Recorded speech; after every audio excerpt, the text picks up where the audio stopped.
Hi friends, இன்றைக்கி Sunday night பார்க்குறீங்க. Night dinner வந்து பார்த்திங்கன்னா சப்பாத்தி, தொட்டுக்க வந்து பார்த்திங்கன்னா மதியம் வச்ச சிக்கன் கிரேவி எக்ஸ்ட்ரா இருக்குது. ஸோ அதை வச்சே சாப்பிட்டுக்கலாம் அப்படின்னு சொல்லிட்டு சப்பாத்தி போட ஆரம்பித்தாச்சு.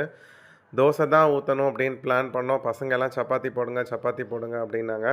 சரி, ஓகே, சப்பாத்தி சிக்கன் கிரேவியும் நல்ல காம்போ தானே அப்படின்னு சொல்லிட்டு இன்றைக்கி சப்பாத்தி போட்டாச்சு.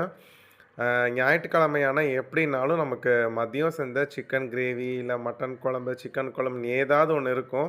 ஸோ அதனால் நைட்டு வந்து நமக்கு இட்லியோ தோசையோ இல்லை சப்பாத்தியோ போட்டால் ஒரு அட்டகாசமான சைட் டிஷ் இருக்கும். அப்படி வந்து பார்த்திங்கன்னா அதனால சண்டே டின்னர் கூட நல்லா டேஸ்ட்டாக தான் இருக்கும்.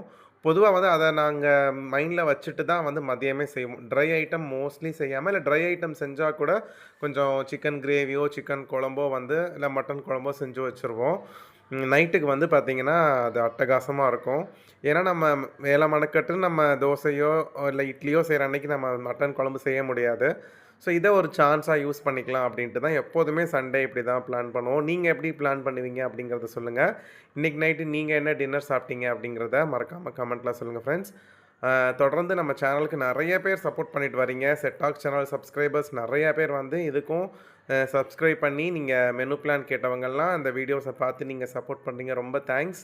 ரெகுலராக பாருங்கள். நான் மோஸ்ட்லி ஒர்க்கிங் டேஸில் எவ்வளோ நாள் எடுக்க முடியுமோ நான் எடுத்து தந்துடுறேன். வேறு என்ன மாதிரி வீடியோஸ் வேணுங்கிறதையும் மறக்காமல் கமெண்ட் பண்ணுங்கள் ஃப்ரெண்ட்ஸ். அடுத்த வீடியோவில் உங்கள் எல்லாரையும் பார்க்குறேன். Bye friends.